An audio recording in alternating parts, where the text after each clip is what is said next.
On the 5th of June 2019, the owner and operator of the infamous Prank Invasion channel, Chris Monroe, would post a tweet to his Twitter containing the following message: "Thank you for everything. It was a fun journey. One thing is for certain, whether you loved me or hated me, when you're 90 years old rocking in your old chair, you will still remember exactly who Prank Invasion was or who Chris is, whatever my name is." Now, unlike most YouTubers who state they're quitting only to return 1 month later, this wasn't the case for Prank Invasion because he hasn't been heard from on YouTube or Twitter since that day. That was over 20 months ago now. And it'd be a sin to let a notorious individual like Prank Invasion just disappear into the wind without closure. Plus, don't you think it'd be interesting to discover the eventual life result of someone who saw it appropriate to hook up with his own sister for views? So I did some research, and the stuff I found was a combination of both interesting and bizarre. What are you having in mind? Like, what are you planning? Yeah? That's cool. I mean... Guess what did you expect for $5,000 cash? I wanted to share that research with you, so this video will closely analyse the 6 months leading up to Chris's disappearance and come to a conclusion about what happened to Chris from Prank Invasion, why he quit and where he went. This is the disappearance of Prank Invasion, aka Chris Monroe. Without completely retracing the steps of what was covered in the last video, I'll give you the most vital points of Prank Invasion's story up until the point of his disappearance. As mentioned in our last video, in approximately 2014, the ridiculousness of pranks began to escalate owing to many different pranksters competing for the pool of viewers on YouTube. This created what was explained to be a bubble of fake pranks, where things just kept getting crazier and crazier, approaching a point where things just couldn't get any further out of control. Some pranksters took their practices to the hood or the beaches of LA. Today we're at Venice Beach in California. But Chris from Prank Invasion took a slightly different route. He took his fake pranking practices to Craigslist, where he would recruit different girls to make out with them for content. They said that they were looking for an actress or a model for a quick hijab kiss. Chris began to gain his popularity during a time when the general YouTube viewer was naive enough to believe that it was truly possible to go and hook up with any girl on the street within 30 seconds if you simply had enough confidence. I just thought you were gorgeous, so do you want to play a quick game for a quick kiss? It was like a new genre of shock comedy, only there was no comedy and the shock was more accurately just disgust. However, it didn't take long before people over the age of 15 started to realise that going and hooking up with random girls on the street is borderline impossible anywhere outside of a red light district, which resulted in numerous Prank Invasion exposés. Well, let's see what our boy Prank Invasion's up to. He took a bit of a hiatus after Mommy Makeout Day. Despite his quote-unquote pranks being faker than Kim K, the reviews only increased his audience. Because you still had the naive kids watching thinking it was real, but now you had a second group of people watching purely for the cringe. But none are more shameless or just downright batshit insane than Prank Invasion. And Chris could see the trend just as well as anyone else could. He caught onto the fact that he could grow his audience through these negative reviews, so he began to create videos that facilitated more negative reviews. And it's Mommy Makeout Day. I'm gonna find some moms and play a really quick game for a really quick kiss. And while this grew his audience in the short term, it simultaneously diminished his integrity over the long term. With every negative review of his videos, more of these naive fans who assumed his videos were legit began to come to terms with the fact that they were fake. Over time, this slowly eradicated all of the genuine fans and left only those who stuck around to clown on his content. He's giving some really important, social commentary on these very delicate issues. I think you guys are going to find this to be very profound. By around 2018, it seemed as though the majority of his viewers were just trolls who wanted to witness the cringe. Prank Invasion more than likely understood this on an unconscious level, and since there were basically no genuine viewers left anyway, he just ramped up the heat and doubled down on the insane and cringy videos by releasing classics such as the High School Edition, Daughter Edition, and even Girls in Front of Their Boyfriends Edition. So this is your girlfriend. Do you mind if I play a quick game with her for a kiss? Yeah, she's cool with it. She's cool with it? Okay. Individuals like H3H3 reviewed the High School Edition but had become aware that the only reason that Prank Invasion was making these videos was to have H3 review them. Waiting for H3H3 reaction video on this. Prank Invasion says, me too. When the High School Edition barely got a reaction from H3, Prank Invasion likely realised that he had to increase the insanity of his channel to a point where he could regain the attention of the commentary community, which brings us to the 6 months prior to his disappearance, the time at which everything came crumbling down. On the 28th of December 2018, it became apparent that Chris from Prank Invasion was attempting to sell his channel for a price of $135,000. Now, while this spawned an array of timeless memes, the broader significance was huge. Chris was finished with YouTube. There couldn't have been a better smoking gun than his channel being online available for someone to buy. If we look at the date on which Prank Invasion listed the channel for sale, then compare that to his Twitter, he posted a tweet on the same day saying demonetization is an MF in somewhat of a defeated tone. I think it'd be almost certain to say that the first reason Chris quit YouTube and randomly disappeared was due to the monetization status of his channel. As mentioned in the previous video, YouTube's infamous 2016 adpocalypse hit every controversial creator pretty hard, and if anything, Chris probably would have been hit harder than almost any other prankster. To align this event with his motives, you don't pay to hire girls and repeatedly embarrass yourself online through cringy videos for the fun of it. The motivation is money. The only other method that Chris had to monetize his channel was his How to Kiss Any Girl Within 30 Seconds of Meeting course, which I'd assume wasn't exactly a hot seller considering everyone had realized that every girl that he did kiss within 30 seconds was a paid actor. Another wacky theory might have been that Chris knew a topic like him attempting to sell his channel would have garnered a lot of attention from the commentary community and therefore did it as a publicity stunt while actually never intending to sell the channel, which probably wasn't above Chris as he had done way worse things for publicity in the past. Regardless, I think it's safe to say that he barely would have been making a penny from his channel by late 2018, and his attempt to sell the channel was likely a genuine bid to get out of the mess that he had put himself into.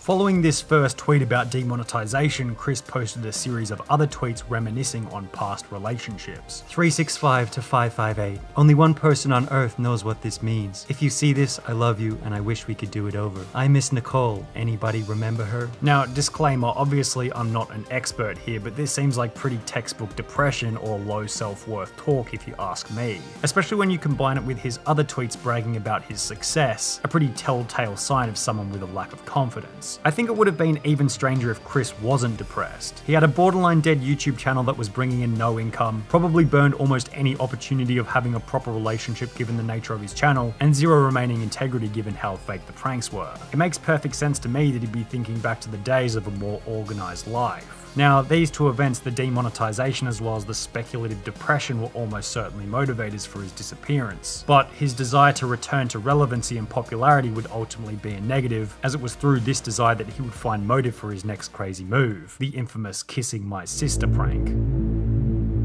2 months before Prank Invasion would disappear off the internet, it seemed that he was getting more desperate for the attention of other YouTubers. However, tweets about beating Joey Salads in a street fight as well as calling himself a professional fighter in his bio just weren't interesting enough to be covered by other YouTubers like H3H3. Prank Invasion had likely reached the end of his tether and saw no other way of growing his channel besides, to quote The Godfather, giving the commentary channels an offer they couldn't refuse when he uploaded the Kissing My Actual Sister prank. I'm gonna try to kiss my sister. So I'm gonna ask her if she wants to play a really quick game for a quick kiss. This video obviously did exactly what was intended. Hundreds of responses from YouTubers and news outlets, as well as a general disbelief at the fact that a YouTuber would go there whether it was real or fake. There's 0% chance that's his sister. Like, if you go back in time in all of their social medias, there's no mention even of any of them before, and all of a sudden it's like, hey, it's my sister and from out of town. This gave Chris mass exposure in the short term, but just like all of his other videos, the publicity was extremely short-sighted. After only about 3 weeks, he had returned to having the same viewership as before the prank was uploaded, only now he also had a reputation of making out with his sister. This also likely revealed one key piece of information to Chris. If the insanity of this video didn't change his standing on YouTube, then it didn't matter how stupid his content was, he was never going to return to his former glory. And I'd say that Chris understood this better than anyone else, which is more than likely his motive for his next play, moving to Vegas on a whim approximately 3 weeks after the sister video. I'd say that this was Prank Invasion's official acceptance of defeat. He knew his YouTube was done by this point. I'd assume he went to Vegas as it kind of has that vibe where anything goes, possibly to find employment somewhere that wouldn't be concerned about his past escapades on the internet. Chris would then tweet, sometimes the best therapy is just a drive with some music, which to me seems like another nihilistic, hopeless tweet representing a lack of confidence in his future, which is maybe an over-the-top assumption, but it'd be in that kind of realm. Exactly 1 month later, Chris would announce that he was done with YouTube, and 3 months after that, the Prank Invasion channel was completely deleted.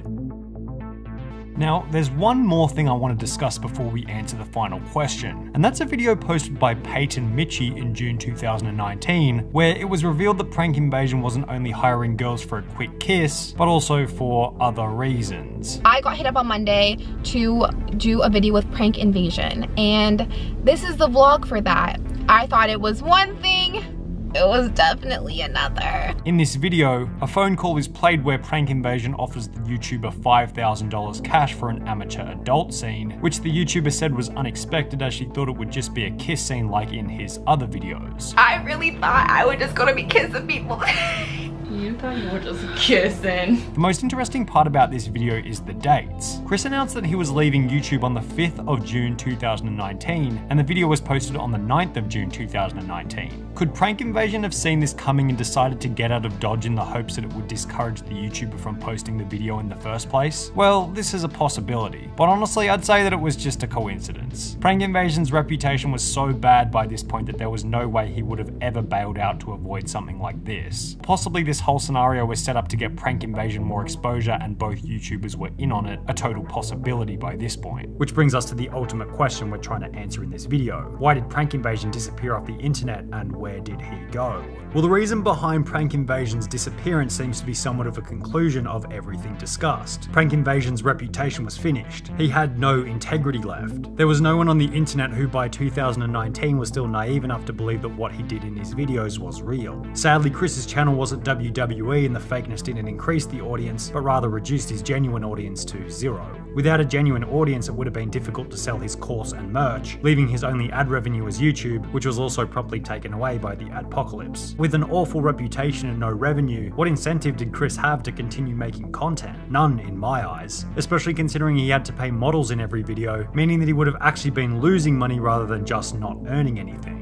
Finally, you might say that Chris quickly left YouTube after he was exposed for trying to recruit girls for more than just a quick kiss. However, I'm not really sold on this considering that Prank Invasion clearly couldn't care less about his reputation by that point. But the better and more interesting question might be, where did he go? What was the eventual outcome of a man who thought that kissing his sister was appropriate? Well, I think the best hint as to where Chris went lies in his tweet stating that he was moving to Vegas on a whim. Now this is good because it establishes his location, and considering moving to Vegas isn't exactly a move that everyone makes, it gives us the possibility of inferring a motive. I decided to do some research on why people move to Vegas, and one sentence in an article stuck out to me like a sore thumb. Las Vegas is a moving community. It's transient. It allows for anonymity and it's a place where people think they can start over fresh. Something tells me that Chris from Prank Invasion would have been somewhat desperate for a fresh start, especially if he was in the position of needing employment. Something tells me it'd be much easier to get a job in a bar in Las Vegas than in an office in LA,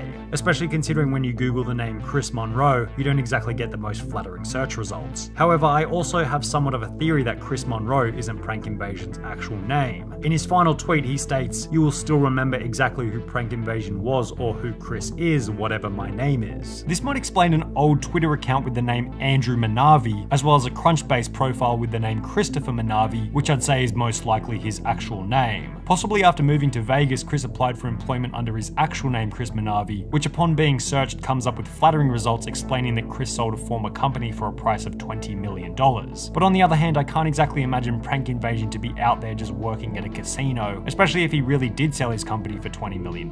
Surely people would recognize him daily and upload photos both of and with him. I'd say it's more than likely he's living somewhat of a reclusive life, possibly running an anonymous business, or if he was smart, living off the cash flow from investing the money he made while he was at his peak, possibly with a girlfriend or partner, which would explain the random foot in a dog photo uploaded just before his disappearance. Wherever Prank Invasion is, whatever he's doing, his infamous legacy has certainly made somewhat of a dent in the history of YouTube culture.